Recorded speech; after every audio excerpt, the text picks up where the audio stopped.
Amém. Viva o ordinário, a vida do dia a dia, aquilo que nós sabemos muito bem como fazer.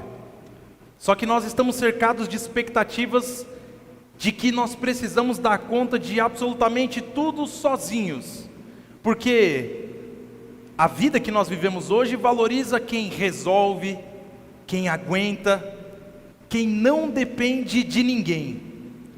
Então isso faz com que desde cedo a gente aprenda que maturidade é independência e que pedir ajuda é um sinal de fraqueza. E esse pensamento vai moldando a nossa forma de viver, a nossa forma de trabalhar, a nossa forma de se relacionar e até inclusive a nossa forma de servir a Deus, criando a ilusão de que a vida e a fé, a nossa vida de fé, podem ser vividas como um projeto individual. Mas quando a gente olha para a realidade, a gente percebe que essa promessa de autonomia total, não se sustenta. Ninguém é autônomo em tudo.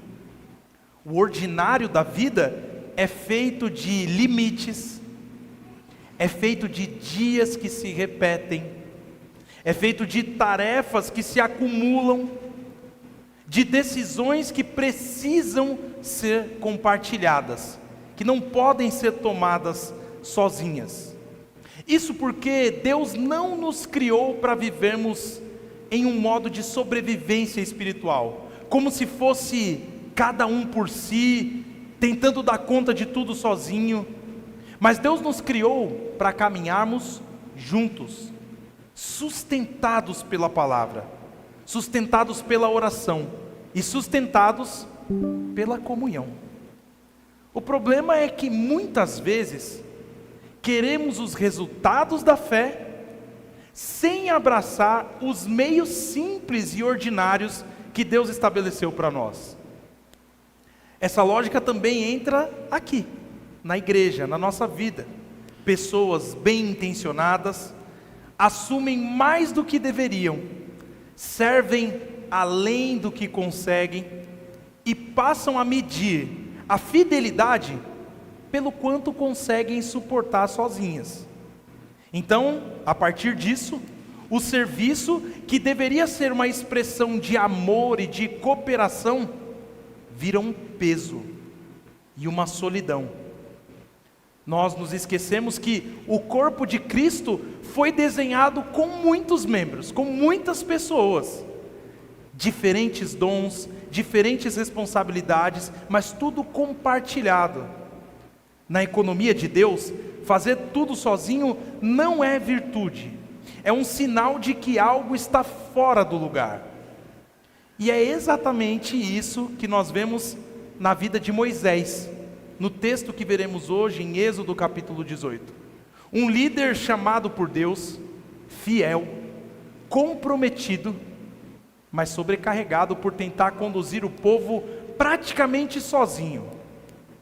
O conselho de Jetro revela que viver o ordinário em comunhão não é apenas uma boa prática organizacional, mas é parte da sabedoria de Deus para preservar o povo de Deus e também os servos de Deus.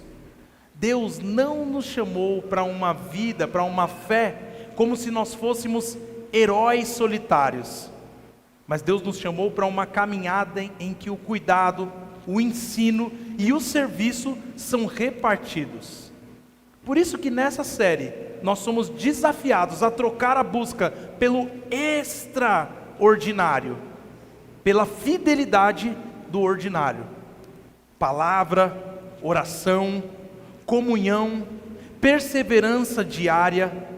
E o texto de hoje nos lembra que a comunhão não é um acessório da vida cristã, mas é parte do próprio plano de Deus para que nós, o seu povo, permaneça firme no caminho. Nós precisamos uns dos outros para permanecermos firmes, porque servir a Deus não é uma carreira solo, e longe disso, é uma jornada em família, sob o cuidado do Senhor. Como nós já falamos no início, o tema da nossa pregação de hoje é: viva o ordinário na comunhão. E em resumo nós veremos que servir a Deus é caminhar em comunhão, não sozinho.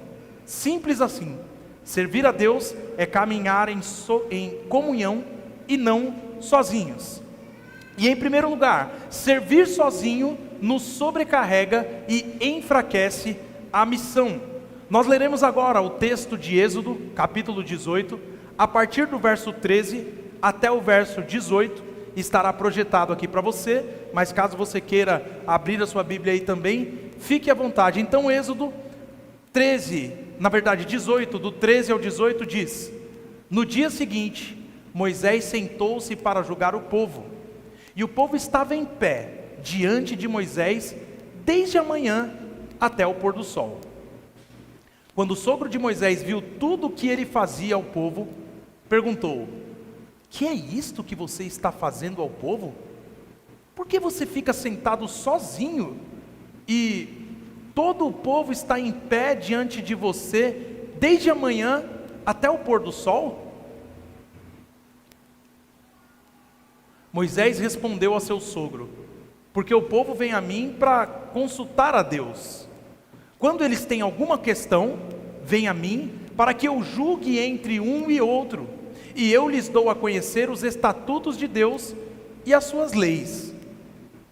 O sogro de Moisés, porém, lhe disse: Não é bom o que você está fazendo. Com certeza todos ficarão cansados, tanto você como este povo que está com você.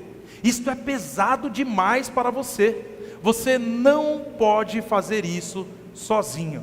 Até aqui, a primeira parte do texto bíblico. Crianças, desenhem um homem sozinho e cansado. Não sei como vocês vão fazer o homem cansado, mas fica aí a critério de vocês. Um homem sozinho e cansado. Nós estamos, meus irmãos, no segundo livro da Bíblia, segundo livro dos 5 primeiros livros da Bíblia, chamado Pentateuco, o livro de Êxodo, que mostra como Deus transforma um povo escravizado em uma nação que vive para Ele. Você se lembra que eles foram libertos do poder do faraó, eles atravessaram o mar, eles receberam provisão no deserto, e agora estão a caminho de aprender como viver como povo de Deus. Isso não envolve apenas adoração, mas também organização, justiça, cuidado mútuo e responsabilidade compartilhada. Desde o início, a vida com Deus nunca foi pensada para ser algo individual, mas comunitária, com pessoas caminhando juntos sob a direção do Senhor. E esse episódio que nós vemos aqui acontece depois de uma grande vitória e antes da entrega da lei no Sinai. O povo de Israel havia vencido os amalequitas, e logo mais para frente, 2 capítulos para frente, nós teremos a entrega dos 10 mandamentos, conhecidos 10 mandamentos. É um momento em que o povo cresce, aí automaticamente os conflitos aumentam e as demandas se multiplicam. Moisés, com boa intenção, tenta resolver tudo sozinho. Desde cedo até o final do dia, ele fica ali, sentado, ouvindo as queixas, julgando os problemas e respondendo às perguntas do povo. O povo passa horas esperando, e Moisés acredita que se as pessoas querem ouvir a vontade de Deus, tudo precisa passar por ele, por Moisés. E ele vê isso como parte do seu chamado, e é por isso que ele assume uma carga que nenhum ser humano foi feito para suportar sozinho. Quando Jetro, o sogro de Moisés, observa essa cena, ele percebe algo que Moisés não estava enxergando. Ele vê um líder exausto e um povo absolutamente desgastado. E essa palavra usada para descrever esse cansaço aqui, aponta para alguém que está se consumindo, como uma planta que está secando por falta de água. Moisés não está apenas cansado de um dia difícil de trabalho, ele está caminhando para o esgotamento. E o mais sério é que isso não afeta só Moisés, mas afeta toda a comunidade que sofre com lentidão, com frustração e com desânimo. O peso desse modelo não cai apenas sobre Moisés, mas cai também sobre todo o povo. O texto mostra que esse sistema se torna pesado, duro e difícil de suportar. Agora pensa comigo, você que conhece um pouco a história bíblica. É irônico porque Deus havia acabado de libertar o povo de um sistema no Egito que era opressor. Mas agora, sem perceber, eles estão vivendo outra forma de desgaste, não por maldade, mas por má organização, por uma gestão errada. A missão de conduzir o povo acaba ficando mais difícil, mais lenta e mais cansativa do que precisa ser. Quando tudo depende de uma pessoa só, todo o corpo sofre, não somente ali no povo de Israel. Por isso Jetro é direto. Que é isto que você está fazendo ao povo? É a pergunta do sogro de Moisés. E essa frase é forte porque lembra que desde a criação, Deus já havia dito que não era bom que o ser humano estivesse só. A vida, meus irmãos, foi criada para ser vivida em parceria, em comunhão, em cooperação, em comunidade. E ao tentar carregar tudo sozinho, Moisés está indo contra a forma como Deus desenhou a vida do seu povo. Mesmo cheio de boas intenções, ele está vivendo de um jeito que não corresponde nem um pouco o plano de Deus para o cuidado e para a condução da comunidade de Israel. E além do cansaço, esse modelo cria uma relação perigosa de dependência, porque o povo passa a acreditar que só pode ouvir a voz de Deus por meio de uma única pessoa, e isso enfraquece a responsabilidade espiritual de cada família e de cada indivíduo, de cada líder em potencial. Em vez de formar pessoas maduras, capazes de aplicar a palavra nas situações da vida, esse sistema produz espectadores, pessoas que apenas esperam por respostas prontas. E muitas vezes nós vemos isso acontecendo nos dias de hoje, onde um líder religioso é quase um guru espiritual, onde a voz dele é a verdade e nada que ele fala possa estar errado. Esse nunca foi o modelo bíblico. Mas sem perceber, Moisés não estava apenas se esgotando, ele também estava impedindo que outras pessoas crescessem, servissem e assumissem o seu papel na vida do povo de Deus. E aí aqui aparece um perigo sutil: confundir fidelidade com controle. E nós podemos fazer isso facilmente. Moisés queria servir bem, queria fazer tudo certo, queria ser responsável, mas ele começa a agir como se tudo dependesse dele. Isso é pesado demais para qualquer pessoa, porque Deus nunca planejou que um único homem resolvesse todos os problemas, tomasse todas as decisões e carregasse todas as dores. A missão de Deus avança quando muitas pessoas participam, quando os dons da igreja são compartilhados e quando a liderança é repartida. Servir sozinho pode até parecer dedicação, mas na prática enfraquece tanto quem serve quanto a obra que está sendo feita por essa pessoa. É como você pensar em alguém tentar carregar um tronco enorme sozinho, tropeçando, quase caindo, enquanto várias pessoas estão ao redor e poderiam ajudar, mas elas não sabem que podem ajudar, ou não são chamadas pela pessoa que está carregando esse tronco para ajudar. O peso fica concentrado, o avanço é lento, e o risco de queda é muito grande. Quando o serviço é vivido assim, todos perdem. Agora, quando o peso é dividido, a caminhada fica mais firme, fica mais leve, e a missão segue em frente com mais saúde. Mas a segunda coisa que esse texto nos mostra é que servir em comunhão multiplica cuidado e eficiência. Vejamos agora dos versículos 19 ao 23. Escute agora o que vou dizer. Aqui é Jetro, o sogro de Moisés, aconselhando Moisés sobre aquilo. Eu o aconselharei, e que Deus esteja com você. Represente o povo diante de Deus, leve as suas causas a Deus. Ensine-lhes os estatutos e as leis, e faça com que conheçam o caminho em que devem andar e a obra que devem fazer. Procure entre o povo homens capazes, tementes a Deus, homens que amam a verdade e odeiam a corrupção. Coloque-os como chefes do povo, chefes de 1000, chefes de 100, chefes de 50 e chefes de 10, para que julguem este povo em todo tempo. Toda causa grave trarão a você, mas toda causa pequena, eles mesmos julgarão. Assim será mais fácil para você, e eles o ajudarão a levar essa carga. Se você fizer isto, e se essa for a ordem de Deus, então você poderá suportar, e também todo este povo voltará em paz ao seu lugar. Esse é o conselho, muitas vezes óbvio, mas que Moisés não estava vendo. E quantas vezes isso não acontece com a gente? Uma pessoa fala algo óbvio, mas que nós não vemos. Por isso nós precisamos uns dos outros. Agora, crianças, desenhem pessoas de mãos dadas. Pessoas de mãos dadas.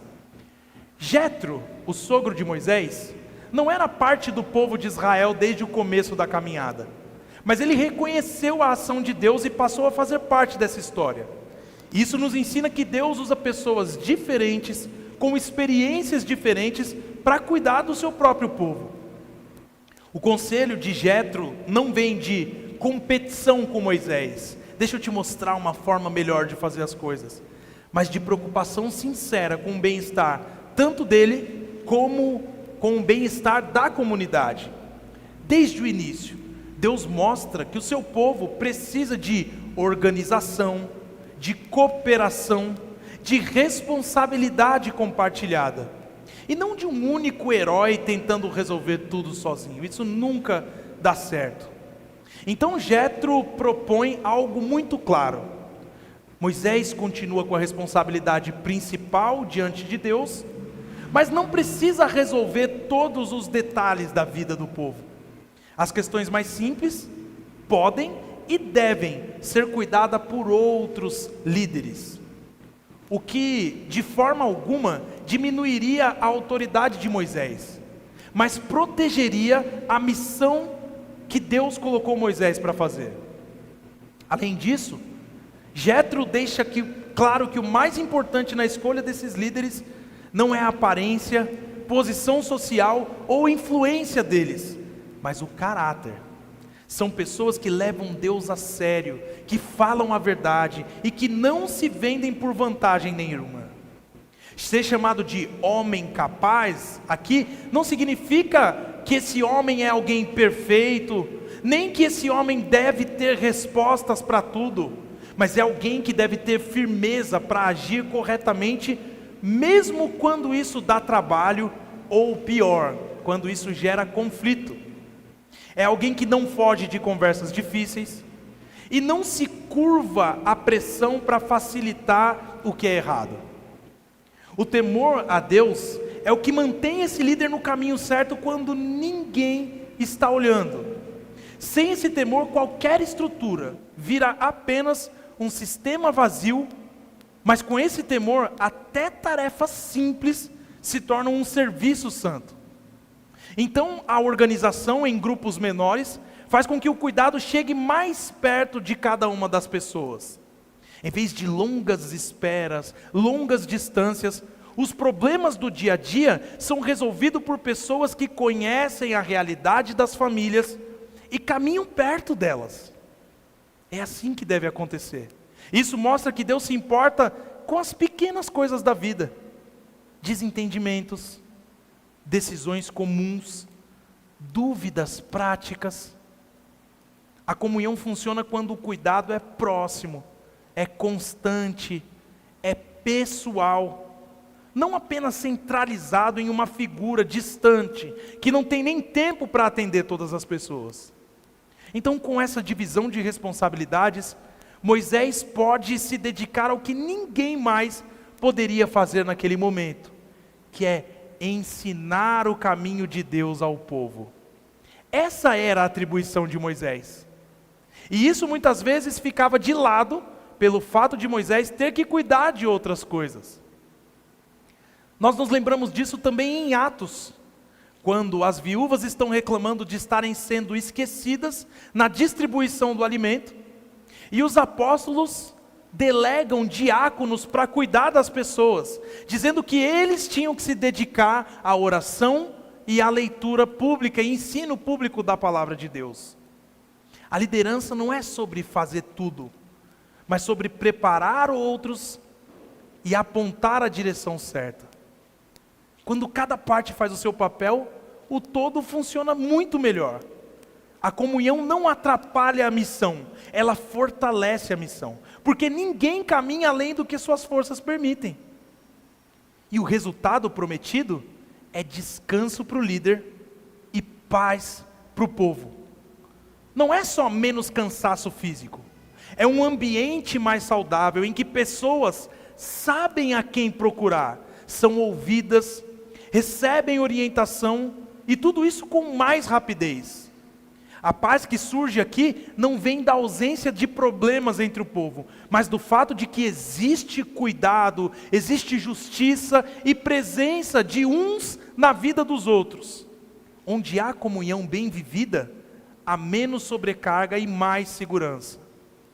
Eu falei de música de manhã, mas o exemplo perfeito para isso vem da música também. Porque se nós pensarmos numa orquestra, o maestro não toca todos os instrumentos, porque isso destruiria a música. Cada músico tem sua parte, e quando todos se juntam, o resultado é muito maior do que um esforço individual. Na comunidade dos irmãos, acontece a mesma coisa. Cada um serve conforme foi chamado. O cuidado se multiplica e a missão avança com mais força e mais beleza, porque tem mais pessoas se envolvendo com isso. Mas a última coisa que esse texto nos mostra é que servir em comunhão exige humildade para ouvir, e talvez esse seja o grande desafio. Vamos ver o restante do texto. Moisés atendeu às palavras de seu sogro e fez tudo o que ele tinha dito. Olha só, meus irmãos, nós estamos falando sobre o líder que é conhecido por falar com Deus face a face. Ele ouviu o conselho de um desconhecido e o que ele fez? Seguiu. Escolheu homens capazes de todo Israel e os constituiu por chefes sobre o povo.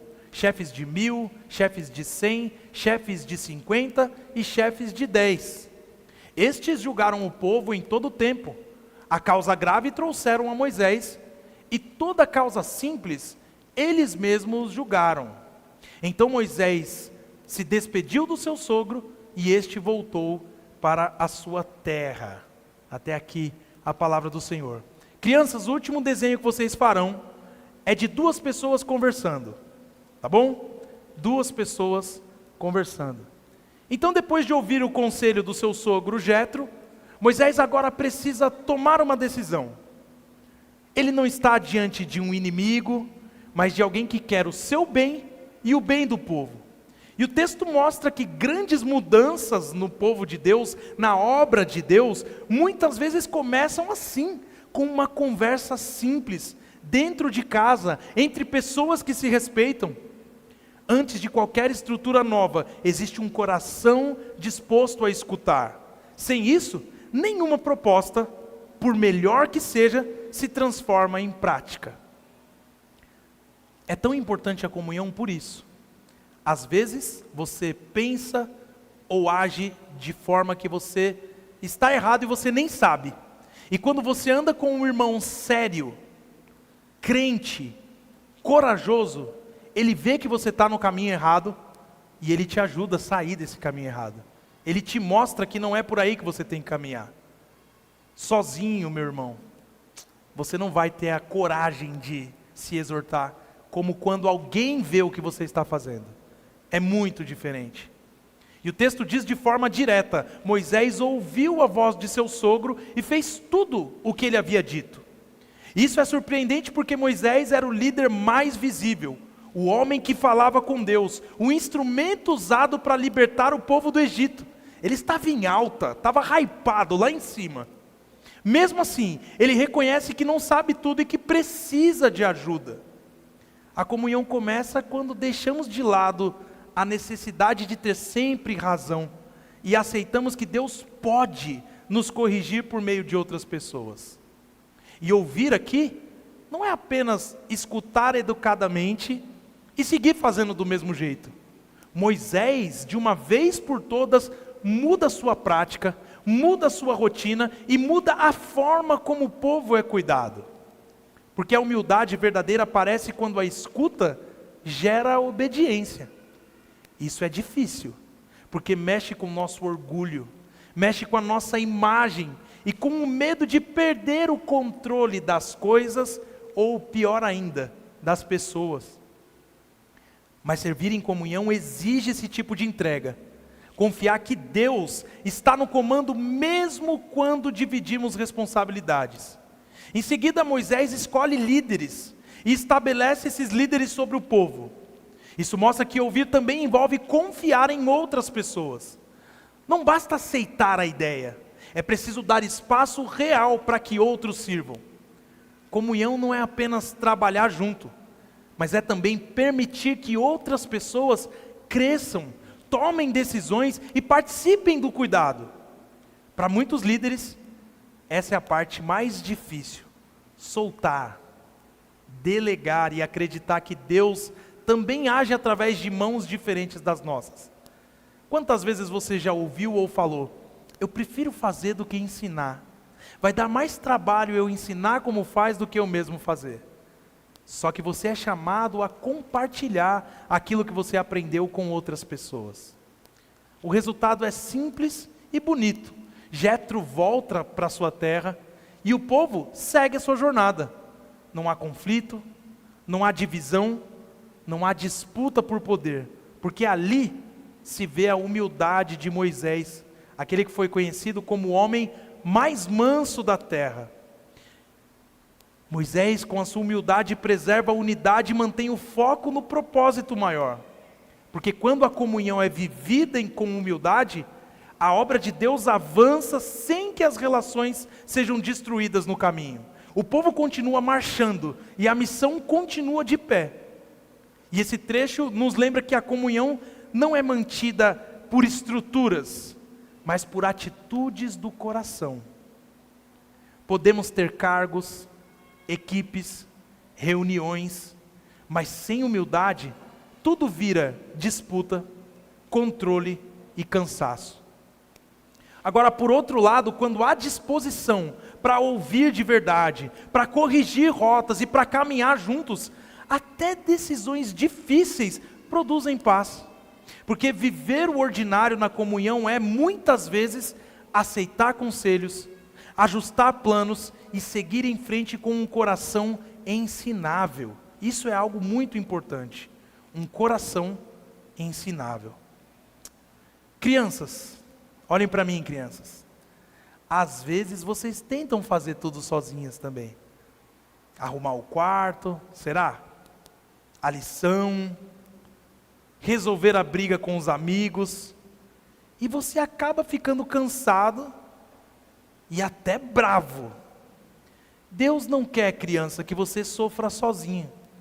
Ele te deu seus pais, Ele te deu seus professores, Ele te deu líderes e te deu amigos para te ajudar.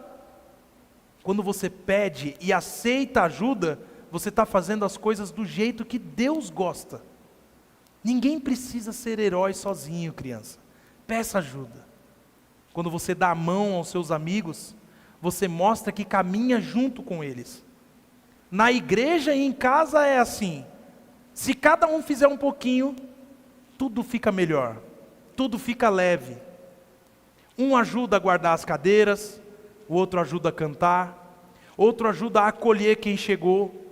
E Deus fica feliz quando a gente trabalha junto, porque juntos cuidamos melhor das pessoas e ninguém fica de fora.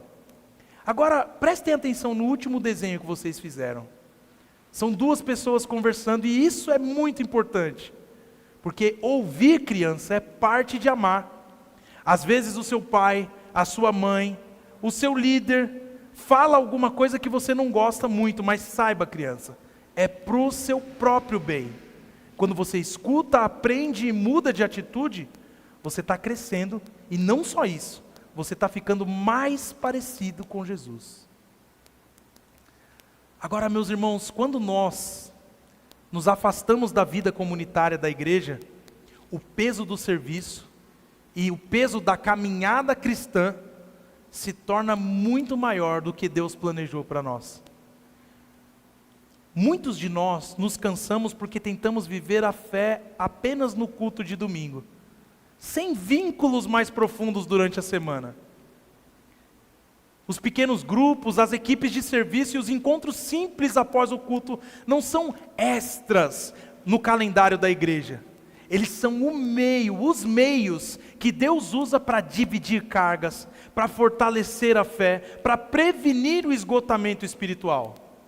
Quem caminha isolado tende a desistir mais rápido, mas quem caminha junto encontra forças para continuar, mesmo nas fases difíceis da vida.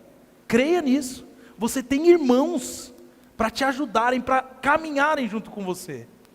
Deus cuida melhor do seu povo quando todos participam, e não apenas quando poucos fazem tudo.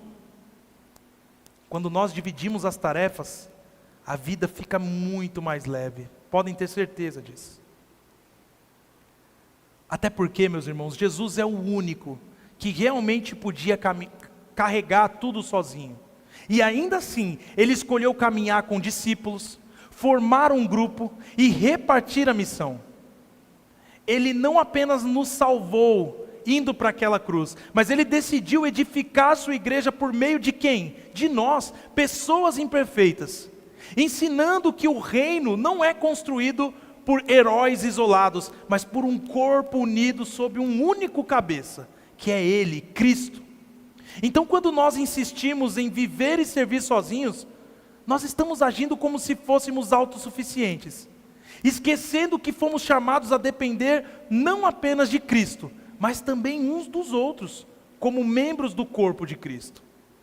Até porque Cristo é o bom pastor que cuida do rebanho, mas Ele faz isso através de pastores, de líderes e de irmãos que servem uns aos outros.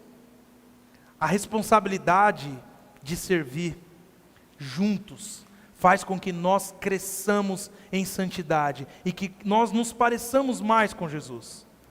Jesus, sendo o Senhor, se fez servo e foi obediente até a morte, mostrando que o caminho do reino é o caminho da humildade.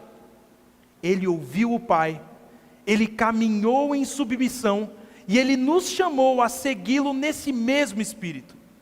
Então, quando nós ouvimos conselhos, quando nós aceitamos correção, quando nós caminhamos em unidade, nós estamos refletindo exatamente o caráter de Cristo em nós. A comunhão cresce quando escolhemos parecer mais com Jesus do que com a nossa própria vontade, com o nosso orgulho, confiando que Deus usa a obediência humilde para preservar a unidade do seu povo. Então, meus irmãos, algumas lições que esse texto nos dá. Em primeiro lugar, não caminhe sozinho. Não caminhe sozinho. Se você está apenas vindo aos cultos, mas não participa de um pequeno grupo, não se envolve em nenhuma equipe e não constrói vínculos reais, você está carregando pesos que Deus nunca planejou que você carregasse sozinho.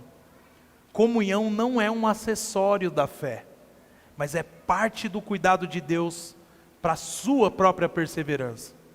Em segundo lugar, faça a sua parte, mesmo que pareça pequena. Nem todos lideram, nem todos ensinam, mas todos podem servir. Um convite para um café, uma mensagem durante a semana, uma oração por alguém, uma presença fiel num grupo. Deus usa esses pequenos e simples gestos para sustentar a nossa vida. O extraordinário do reino nasce do ordinário da fidelidade diária. Em terceiro lugar, mantenha um coração ensinável. Até porque a comunhão só funciona quando estamos dispostos a realmente ouvir, a ajustar rotas e a crescer juntos. Deus usa irmãos, líderes e até situações difíceis para nos moldar. Por isso, resistir à correção é fechar a porta para o crescimento. Acolher a correção é escolher o caminho da maturidade. Por fim, meus irmãos, Cristo não nos salvou para nos isolar, mas para nos enxertar em um corpo. Ele é o cabeça. Nós somos os membros, e é assim que o mundo vê o amor de Deus em ação. Viver o extraordinário é, na verdade, abraçar o ordinário da comunhão, da perseverança, da presença, do serviço, do cuidado mútuo, todos os dias. Então o meu desejo para cada um de nós essa noite é que Deus nos dê graça para viver essa fé simples, profunda e comunitária, não como heróis solitários, mas como irmãos que caminham juntos rumo à glória do Senhor. Amém?